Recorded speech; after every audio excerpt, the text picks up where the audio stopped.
কালী মন্দিরে পুজো পণ্ডিত মহোদয়গণকে জানাচ্ছি,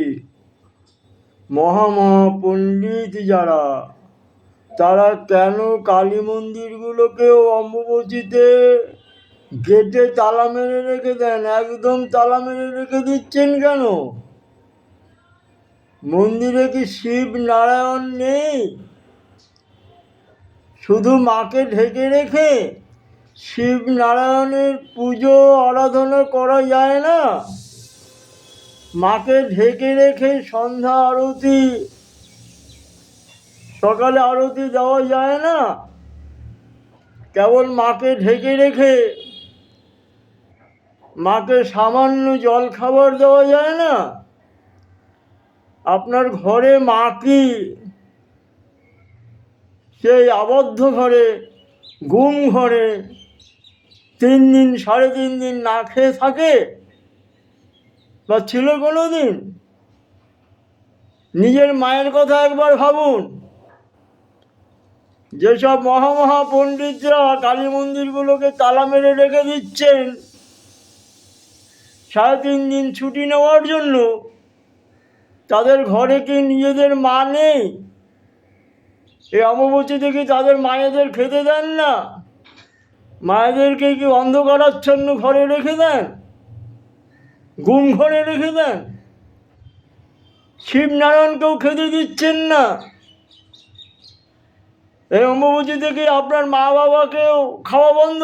ঘরে মাকে ঢেকে রাখলেন, বাবা কি না খেয়ে বসে থাকবে? শিবনারায়ণকে খেতে দেওয়া যায় না? মাকে সন্ধ্যা আরতি দেওয়া যায় না? কোন শাস্ত্রে লেখা আছে? পণ্ডিতরা সব কালী মন্দিরগুলোকে বন্ধ করে রেখে দেন অম্বুবাচীতে ছুটি নেওয়ার জন্য, পাবলিককে ভুল বুঝিয়ে। এত মহা পাপের বোঝা আপনারা ঘাড়ে নিয়ে থাকছেন বলে আপনাদের কোনোদিন ভিক্ষের ঝুলি ঘাট থেকে নামে না। সেই জন্যই বলে বামন ভিখারি। লাখ টাকা কামালেও বামন ভিখারি। আপনাদের এই চরিত্রের জন্য শুধু ভিক্ষে ছাড়া আপনাদের আর কিছু জোটে না। পাবলিককে ভুল বুঝিয়ে মন্দির বন্ধ করে রেখে দিচ্ছেন। পাবলিককে যা বোঝান পাবলিক তাই বোঝে। আপনাদের তো মস্তিষ্কেও কিছু নেই, আর শাস্ত্র বলে কিছু জানেন না। তাই অম্বুবাচীতে মাকে গুম ঘরে রেখে দিচ্ছেন, অন্ধকারাচ্ছন্ন ঘরে রেখে দিচ্ছেন। সন্ধ্যা আরতিও দেবেন না, মাকে ফাঁকের থেকে খেতে দেওয়া যায় সেটাও দেবেন না।